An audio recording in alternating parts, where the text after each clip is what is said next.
You're listening to Combat Radio with Ethan Dettenmeyer, right here on LA Talk Radio. How you doing, brother? Good to see you, man. We're just thanking everyone for the event, and actually, we were talking about the beautiful picture you tweeted of my daughter, which I was really indebted to you for doing because it's one of the few I've got of her from the event. Love that. You know. Well, we love you for taking the photo and being a part of it. Let me tell you, this guy, Steve Blum, for you, in case you don't know, he takes me aside and goes, I have some presents I brought for the kids. And all of you did that on some level. My favorite was that Steve had the opportunity to grab his presents and then hand deliver each one to a kid. That was so sweet. With Batman and Robin. I know, you did it with the heroes. I had an escort. Batman and Robin were my escort. So How cool badass. is that? Yeah. I was wondering how the presents got distributed because Richard and I were doing the baskets, and then I looked out, the presents were gone. Oh, no, I didn't have anything to do with those. You didn't? No, I Sean did all that. Yeah, Oh. I just brought a big bag of unwrapped, like Hot Wheels and little. But that's characters awesome. And things like that. The kids were so great. They were so excited to get these little stickers and Hot Wheels. And That's awesome. Yeah, and it that was stuff awesome. goes a long way with them, you know. I mean, those toys, it's like in particular, that was my dilemma when I was doing the shopping the week before was I'm working my way towards bankruptcy, right? Yeah. But you know, you're there and Oh like my the God. Toys R Us guy goes, well, we can get you this is going out on Black Friday and we can give it to you now. And I'd look at it and I'd be like, you know what, this thing's going to keep kids comfortable on a church pew and wherever motel room they're sleeping. It's got to be better than this. I know. Believe me, I would kill to buy a $3 toy right now. I was like battling with myself. I'm like, I would love to buy 400 of these. This would really get me off the hook, but it's just not going to cut it. You know, with the kid after the. No, so, it definitely is you feel it with the kid like when a family is getting the short end of the stick in life in that part of the journey, you want to give them something of quality. They deserve a little something of quality. You know what I mean? Like if you're gonna go cheap on yourself. Don't go cheap on the kids. Yeah. That's what I. That's You know I what? I did not know about this until, it kind of hit. And I had all these toys at home, which I was able to give to you, the plushies. But next year, I know where to go. And I know, so I will get you a bunch I'll be of going stuff with you. next Let- year. take me Ellen's with a you. shopper. You should definitely go with her. we need a She knows how to shopper point person. Okay, I'll be your professional shopper. And then the funny thing about it, right, is I've got like 3 shopping carts worth of toys, and I tell the manager, I said, okay, I'm going to be back for those tomorrow. I have to go to this boys and girls dinner. And I get there late. I sit down next to Loda and Loda goes, okay, they're about to auction off families. And the auctioneer points at our table and goes, sold. My wife's got her number up, and I'm like, Oh, that's in my mind, I'm thinking of strange. 3 shopping carts of toys I got to lay a credit card in for, and I'm thinking, how are we going to do this? And then the other half of my mind kicks in and goes, well, how can we not do it, really? We'll find a way to get through it. How can we just say no at this point? I have a personal question for you, if you don't mind answering it on the radio live. I'm completely How shameless. does this work? I mean, my heart, your family is amazing, and I kept thinking, to have a 10-year-old watch daddy buy all of these gifts for all of these other humans. I mean, granted, I know she's a very generous soul, but at some point, when does the 10-year-old kick in and go like, I hope you remember to get me something for Christmas because I know we've spent all of our money on this. Like, how do you, not that you question. don't blow anything for Sean if she's listening, No. but I feel like that is a serious challenge. Well, on that particular day, she was with me, actually. And so, of course, oddly enough, she goes to the Monster High aisle. I love you, Sean. And you know what? The thing about it was that she's like a kid who's like looking at all the aquariums at a zoo real quick. Like she's got her hands up. She's like, look at this and look at this. And they had a Toralei doll there that she's been asking for 2 years. I'll bring Toralei in for her at some point. Yeah. Anyway, so she's doing, and I'm like, I feel like I'm out of the loop. I don't know what a Toralei is. I know It's a character played by America Young. I know Steve Blum has one. I'll get you one, Richard. I know he has a few actually at his place. So Share mine Actually, with you. I have a life-size one at home. actually, we do have a gift for Sean. do you? Yes, Oh, we do. we So, do. Sean, if you're listening, yeah, we do have a gift. We have a her. gift for you. That's very I nice. think it's Yeah. the perfect gift for her. I'll tell you, it was challenging because she's looking with all this excitement, and they, of course, have the doll she hasn't been able to see for 2 years. And I'm telling, and here's the thing, I'm trying to budget toys at like $10 to $15 if they're epic per kid. Right. And she's like, oh, look, Dad, they have a Toralei 3-pack, and it's like $60. And I'm like, kid, this is really not the day, and she I saw her do the which is my move. She took it and she goes, "I'm going to put it behind these toys, so it's here when we come back." And I just saw this kind of look of sort of mixed enthusiasm and kind of desperation. And I'm looking at her going, and the thing about it is I tried to do that with the bike actually, but I couldn't hide it anywhere. So I wanted to do that. Next time, talk to me on the bike. Okay. But so I tell her, I'm like, look, I don't know if I can get this right now. I really don't know. I mean, right now it's kind of about all these other kids. Sure. And to her credit, she totally got it. She was like, okay. And I said, listen, and I have very philosophical conversations with her for a 10-year-old. I was like, look, right now, it's all about what we can do. And that's really where the gift is. And she goes, no, I get it, Dad. I'm okay. But what was cool about it was, I now not forgetting what the look on her face will stay with me her whole life. And when we did the big, after the event, as some of you know, we have all the cast and the role players and the cosplayers, they meet in the bar for kind of a cocktail, kind of post rap party. And whatever's left over that didn't go out in the silent auction, we let them have a ticket, and it goes to the people who worked it for free, because everyone's an unpaid volunteer, including the restaurant staff. Right. They volunteer for that. So that's awesome. That is amazing. And they give their tips every year to the shelter. The restaurant is awesome. Yeah, it is. Really and they've been there. They're there 5 in the morning with me. Grill, in case you don't know. I'm giving them a plug. And even and also the guys that a lot of people forget, which is the staff in the back of the house that's washing dishes, all volunteers that morning. Wow. So I have one Raven Queen doll autographed by you. And I'm thinking, okay, I'm gonna, it's like everyone's, okay, this number, and they win a prize, and then of course I pull that up, Raven Queen doll, and you can hear a lot of the cosplayers go like hold their breath, wow, that would be awesome. And I'm like, autographed by Ellen Fitzgerald, and then my daughter in the back of the room goes, oh, me, Dad, and she puts her hand up, but she puts it down right away, and she goes like she knew it wasn't it shouldn't be for me, right? But it's her react. And so I just stopped it all. I said, how about for the 7-year-old girl who thought of the event, right? Everyone just totally clapped. And, yeah. And she was totally blown away by it. But it wasn't a Toralei doll, we're just saying. No, it wasn't. Hey, listen, I have to say I'm something. working on it. You should not have to go broke doing this event. Well, I think... let me just finish this. We will next year. You need an underwriter for this event. And if there's any rich guys out there or any people who know rich guys who'd like to contribute to a really worthy, good where cause, are the rich guys? We need somebody to kick in and step up and help Ethan out, because he's a good guy. He's doing all this work himself.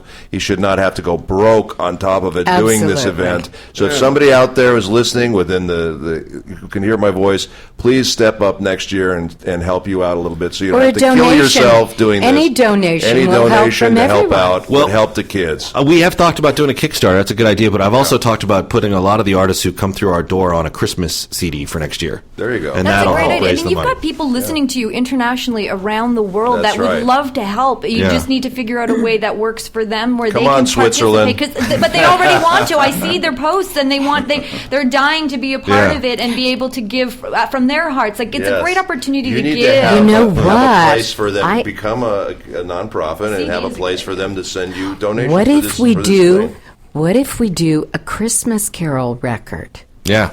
That's What a a great great idea. idea. We all sing together. We'll get that wonderful gospel choir again. Wasn't it? They were amazing. Yeah. Funny thing about them, right? When the rain was coming down, I told him, I'm like, you don't have to go out there and do it. And then the one lady goes, oh no, God's word ain't going to be denied, baby. We're going out there. We're going out there. Yeah, don't mess with her. Yeah, and she's actually a minister too, isn't she? Yeah. Yeah, that's what I thought. But that was I the whole interviewed her. spirit She of the was great. whole thing. I mean, it was like, this isn't going to stop us, But in answer to your question real quick, my kid, I did get a chance to give her something special at a special moment, when everyone could acknowledge her. Because I had seen that for so long. It tortures a dad.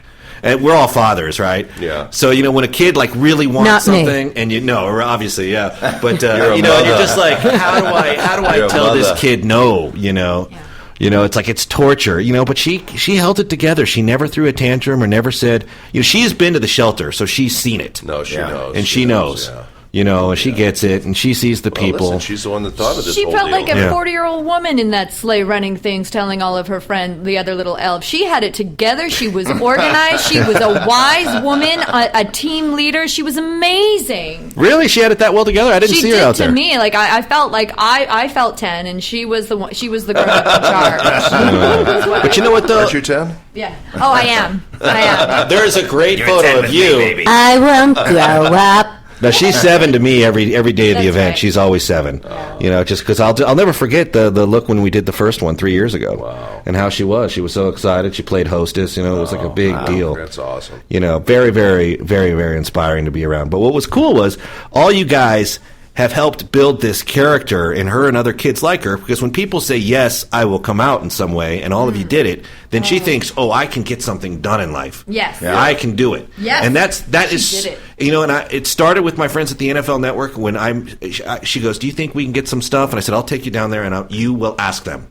And she asked him. I wanted to have her the experience and the character of learn how this is done. Right. And how amazing the gift that she gave. So she had an amazing team of friends come out and help, and they were there. They were like, "What do you need, Sean? We got it. They got it covered." Like 10-year-olds running. They the were assembly. amazing. Her team of friends were completely of service, and we're like, "We're here to serve others. This is what we're here to do, and this is what almost like the mission in life has been completed." Boom. But when you guys started saying, yes, I will be there, especially coming from a world that she knows, and she knows Ghost in the Shell, and she knows Monster High, and she knows the Avengers and Wolverine, that's when she starts to think, I can do something good, versus people saying, they can't be here, they're not going to be a part of it. Then the morale swings the other way. Right. Yeah. So she got everybody who made an effort to get involved, and you all did, and that galvanized it each day. She would be, and you would see it go into her energy and into her planning, because she does all that. She does, she would sit in every meeting with the restaurant as far as what we were going to get served. She sat there when they made the request to Cisco to donate some stuff, and then she had to do all of it. I mean, the funniest thing was we walked on the Total Access set in October, right before anyone had really gotten wind that they were going to be drafted into this. We're at the NFL Network, and I said, okay, there's Jamie, go ask him. And she runs over to Jamie Dukes and goes, Jamie, I'm doing my Christmas breakfast again, and I want to see if you guys, I don't know, would maybe, she's kind of shy about it, goes, will you guys consider helping me? And he's like, well, what do you need? And she's like, well, I was thinking you might sign some footballs for the silent auction. And like all of you, it's part of their economy. They can get paid huge money to sit down and sign 40 footballs. Yeah. And so Jamie immediately looks back at the desk, they were getting ready to start. He goes, okay, who's up for signing some footballs for this little girl? Wow. And they all walked over, as they've done every year. Deion Sanders, Marshall Faulk, LaDainian Thomas. And I got this photo of all these athletes in suits huddled around this little girl. And just the smile is like, I'm doing it. I'm doing it. And I just told him outright, I said, this is why she's going to keep going. Because if you said no or call my agent, she's done with it. You got to kind of give. But it was just so brilliant to see them all come over, Michael Irvin, and it's funny because a lot of times these guys take a lot of criticism online for whatever things, and I can always jump in there. Warren Sapp's reputation online, probably not what he deserves it to be, but I can always say, every time my daughter asks him to sign something for this event, he's done it for 3 years. He's signed whatever she asked. Yeah. And she brought... And I said, I let it out of the bag. So, okay, now everyone said, yes, I've got this hefty bag full of footballs for you guys, with 6 or 8 of them. And they all just, what do you want us to write on it? And they all signed them. And, she felt so empowered that I could say, okay, here's the next step to getting it done. Because the one thing I said is if it's your idea, you do it. You're going to have to do it and have some say in it, in order to really kind of inspire people to do it wherever they may be in the world. Because that's what we're hoping, is that other people start doing it.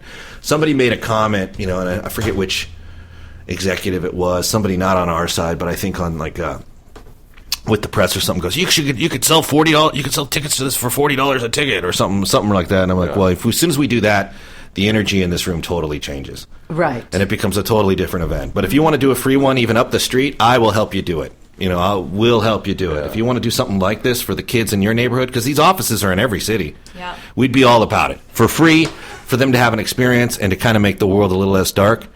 But if someone's going to be in there, obviously we all know we can fine-tune this with some of the caliber walking through the door. We can obviously turn it into, a really high-octane profiteering experience if that's how we're going to make our money, selling Christmas to little kids. Not to sound like Gimbal or Macy. No, that's exactly it. No, you absolutely nailed it. You nailed it, and that's what makes the experience so much fun. One of my favorite things at the breakfast was, first of all, the cosplayers in the Transformer costumes, which were unbelievably really phenomenal. Special. They lit up, and then chasing. Me and Steve went to chase them because we wanted to get a picture of Steve with them, and so Steve's holding Max. And we're chasing the Transformers, and Steve comes up behind these there were 3 guys, but there were only 2 that fit in this little hallway. And we're like, excuse me, can we get a picture with you, Transformers? And people were trying to, we gotta move the Transformers. They have to go this, oops, sorry, they have to go this way. They have to go this way. You gotta go. And Steve's like, well, can I get a picture quickly? And then I say, this is Steve Blum. He's a Transformer. And both the cosplayers turned and went, Steve Blum. These little voices outside of these big, huge costumes. And they're like, oh, and they stopped listening to the person saying, we gotta go this way. They're like, no, we're stopping and getting a picture with Steve Blum. But everybody was fanboying and girling over everybody else. There were some great photos, and you guys look like you're having a really fun time, which that was really heartwarming for me to see, because I know I dragged you guys out. But, you got some photos with Iron Man, and you got a great photo with, what's her name, Abby Abominable. Yeah, and I was like, amazing. Holy cow, that's like out of the Twilight Zone, that photo. So that look on your face. There's a great photo of Sally's son with R2-D2. I did post it. I want to see that. You have to see. It's hilarious. But there's so many photos where you look at it and go, that seems to be like a genuine good time in that photo. Oh, yeah, we all had a great time. It was a great time. I had a great time talking to you as Mr. Interviewer there. You were unbelievable out there in the. We were saying he's like our version of a cool Rob Burgundy. EpcarEpcar. Nice. No, that was fun. I had a blast. It was amazing. You guys were great. Yeah. Who wouldn't want to come to a party where they get interviewed by you? That should be your stick. You should just have cocktail parties once a month where you walk around and interview. Kind of like the old Playboy Mansion Hefner show from the 70s. I know the people that would show up would be amazing. I think that's a good idea. Do it in the bunny tail next time. Just walk around and be like, we're here with Ellen Stern-Epcar and Aaron Fitzgerald and Steve Blum. We're going to be talking about Monster High and sex. Like, he'd always kind of, he could have like Nelson Mandela on the couch and be like, how is things in South Africa? Let's talk about that. Let's talk about peace and sex.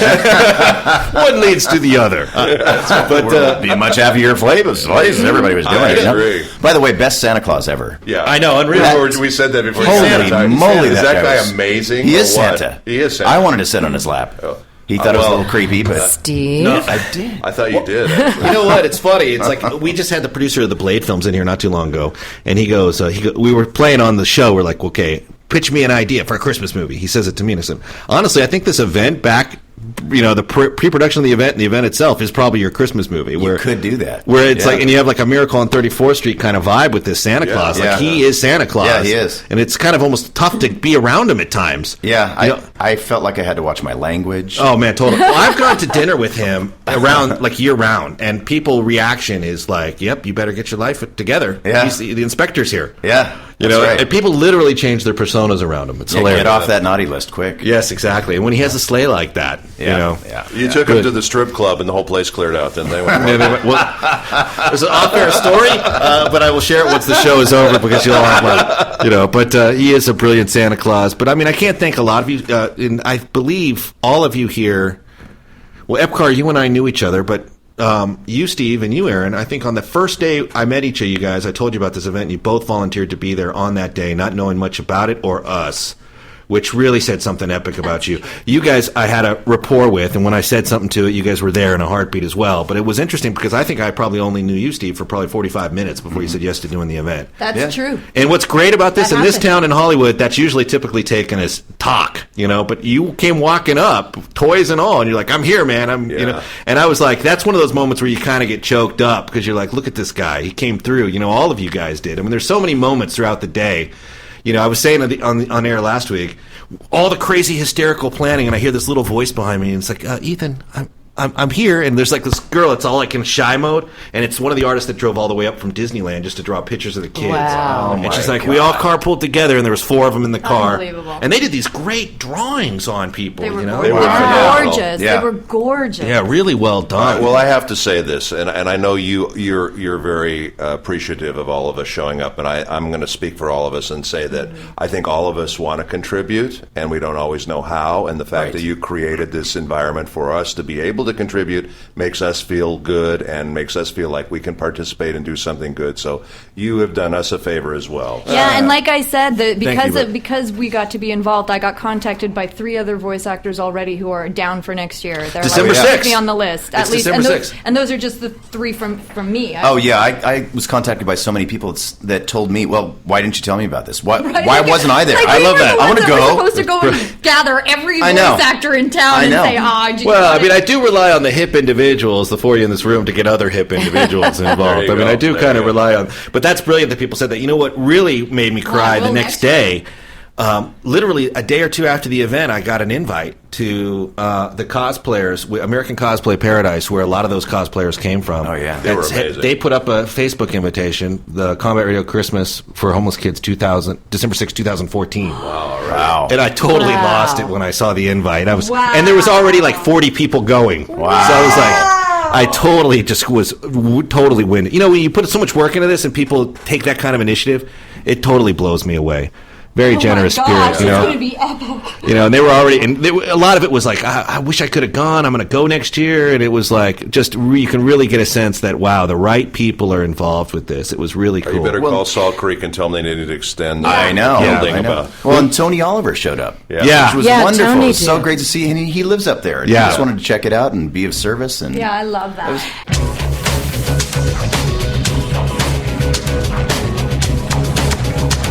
You're listening to Combat Radio with Ethan Dettenmeyer. Right here on LA Talk Radio.